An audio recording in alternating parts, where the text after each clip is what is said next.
and the current Georgian government, to be honest, they consider Ukrainian government more dangerous for them, at least in their rhetorics, and the pro-governmental TV or radio or newspapers are criticizing more Ukrainian government than the Russian one. So which is paradoxical when most of the Georgian citizens are very much pro-Ukrainian and supporting Ukraine's resistance against Russian invasion. Georgia's been criticised for failing to impose sanctions against Russia over its invasion of Ukraine, but it has taken in large numbers of Russians who are appalled at what the Kremlin is doing. Activists, dissenters and journalists fleeing the brutal crackdown on dissent in their home country.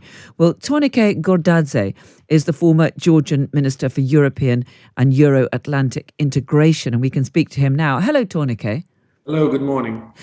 Good to have you with us. We're hearing of large numbers now of Russians who are worried about what sort of consequences there could be if they were to speak out against President Putin's regime, fleeing to Georgia. And Georgia seems to have welcomed these people.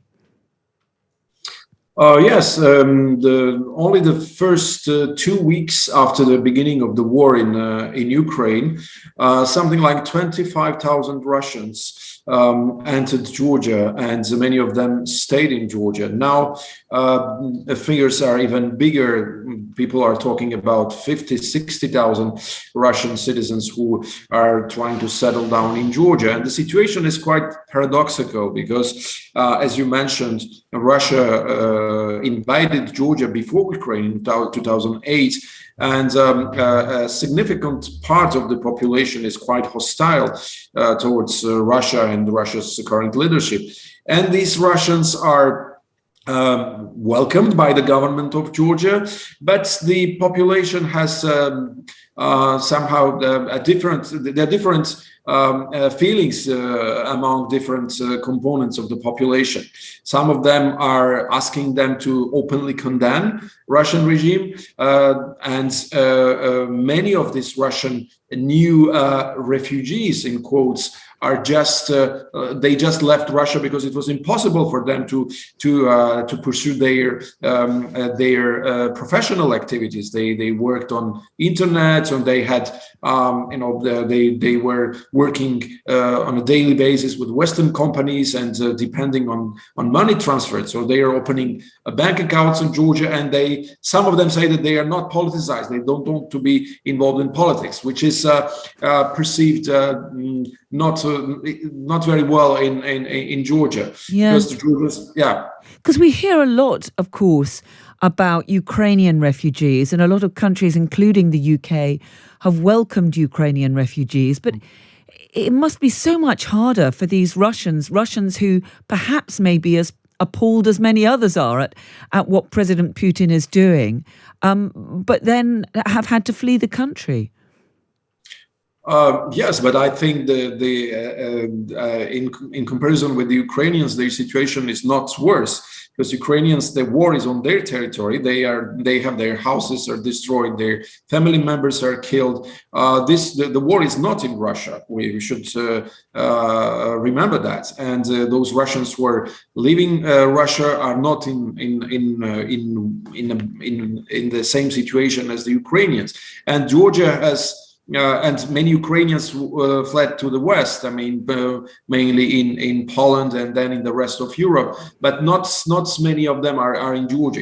In Georgia, in Armenia, in some other former Soviet republics, like in Central Asia, the number of Russians is much higher than the Russians who arrived since the war started than the Ukrainians. And again, these are various people. Some of them are openly anti-Putin. Some of them are activists, as you mentioned before, or journalists that cannot work anymore in Russia. But there are also many ordinary people who just cannot work anymore in Russia. These IT people, etc., who came and who settled in Georgia temporarily to work from there, and they refuse to be politicized. And they don't want to openly condemn the war in Ukraine, the invasion of Ukraine. Okay. And some of the Georgians are also quite suspicious about some of these Russians who arrived in Georgia who might be just spying for Russia or preparing maybe the future invasion of Georgia by Russia. Same feelings are also existing in Moldova or in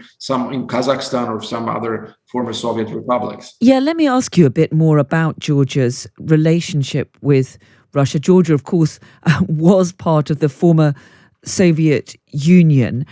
Georgia has criticized and condemned the invasion of Ukraine, but you haven't imposed sanctions on Russia.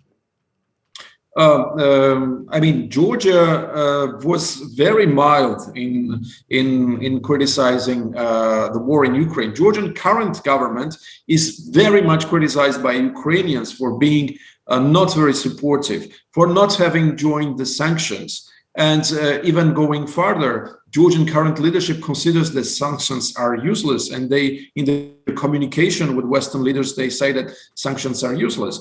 And Ukrainian intelligence have leaked several phone conversations between the Russian oligarchs, one of them very famous Russian oligarch with the Georgian oligarch, who is the de facto ruler of the country, about and the talks were about how to avoid sanctions and to settle some commercial proposals together. So and the current Georgian government, to be honest, they consider Ukrainian government more dangerous for them, at least in their rhetorics, and the pro-governmental TV or radio or newspapers are criticizing more Ukrainian government than the Russian one. So which is paradoxical when most of the Georgian citizens are very much pro-Ukrainian and supporting Ukraine's resistance against Russian invasion.